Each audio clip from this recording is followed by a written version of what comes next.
My name is Jessie Scott. I'm the international director at a think tank, so I don't run a business, called Agora Energiewende. We're headquartered in Germany. Energiewende, the energy transition. We work in Germany, we work in Europe, we work on the industrial transition, and I lead all our work beyond Europe. But I spent many, many years working in Brussels. I've worked for the Euroelectric Trade Association, for the Eurogas Trade Association, and I've been working essentially on the decarbonisation of the energy system for the last 20 years, as have most of the people in this room. I want to say that this is, for me, the third big meeting that I've been to in the last 6 months. The first of those was COP26 in Glasgow.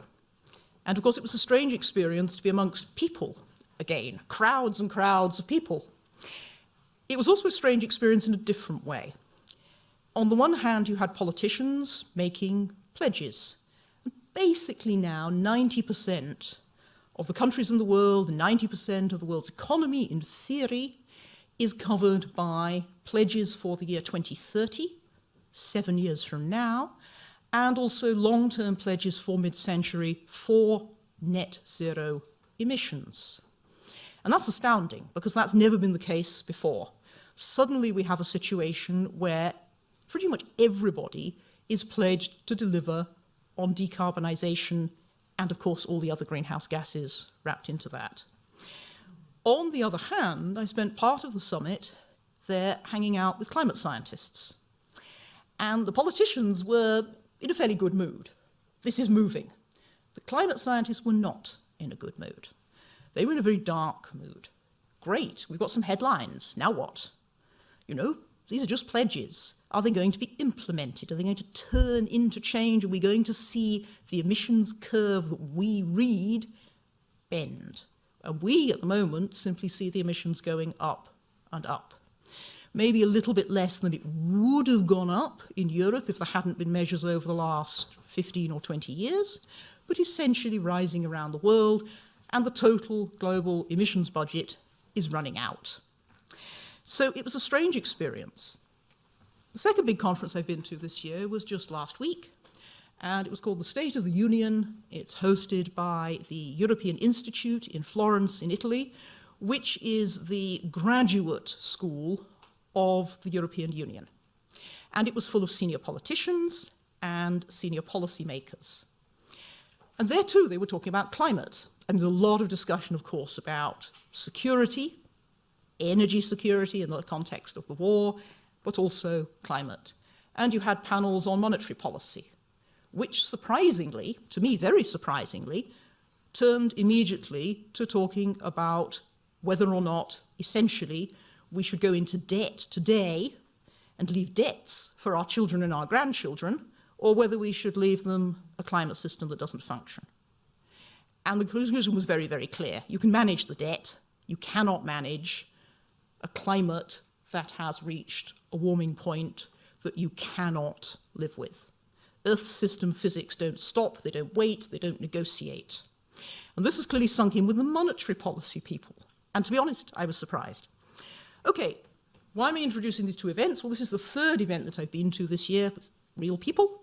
And the reason I accepted to chair it is to spend time listening to you on the business side, talk about what you think is happening, what you're doing, what's succeeding, what's difficult, where you think the market and your own decisions can drive change, where you think that the policy context needs to provide you with a better platform and perhaps remove some barriers.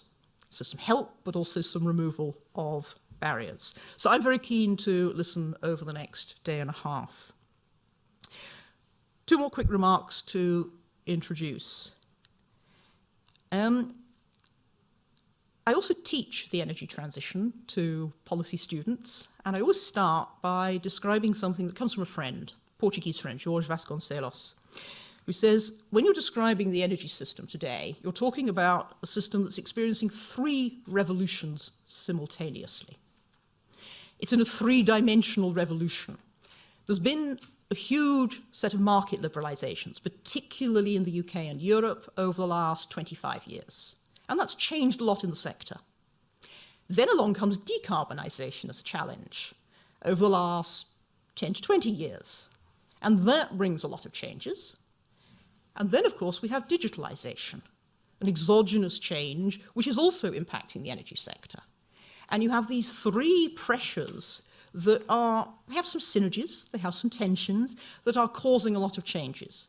And if that means that you find it difficult to imagine what the future of the energy system looks like, you're probably right. You know, you're right to be confused. This is not straightforward. But there is a difference between the three. The market decisions are human decisions to try to optimize. The digital revolution is coming into the energy sector whether we want it or not. It's throughout our economies. The decarbonisation is very much driven by choices that we make of policies and in business, and it needs to be driven by that human set of choices. Really what I think we're looking at is a world where in the past the energy system consisted of lots and lots of energy-dense molecules, some of which were used by turning them into electrons, where we needed electrons. That is inverting. If you look at any net zero scenario, what you're looking at is a world where you produce a lot of green electrons, and I know there's a huge challenge to scale up to deliver that, and some of those will be converted into clean molecules, and we may need quite a lot of those clean molecules, and some of them will have ultimately sustainable carbon added back in. But it's an inversion of the system. Molecules used to produce electrons, we're moving increasingly to a world with a lot of electrons, perhaps fewer molecules, but still a lot, and a lot of them coming from the electric system.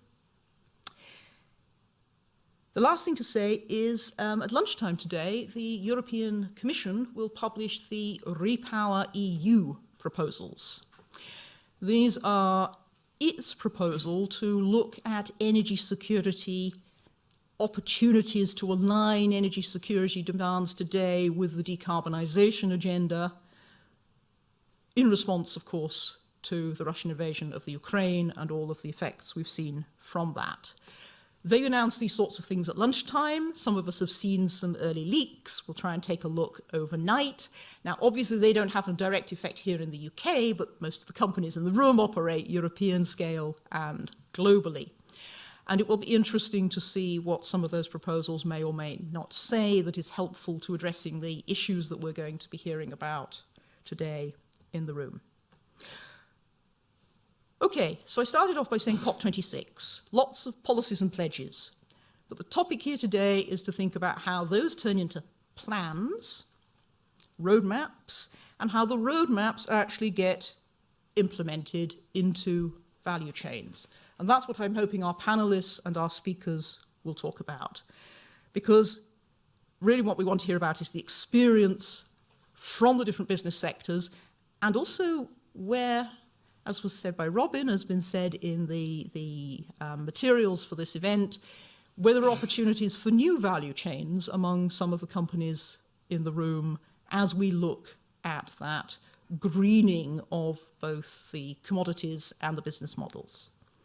So thank you for that. I'm going to call up the two first panelists to join me on the stage, minus your badges, as the videoing team have said, please. And I will go back and forth between the lectern and the chair today. Sometimes it's nice to stand, sometimes it's nice to sit. Doing just one of them all day would be. So please, Joachim and Miguel.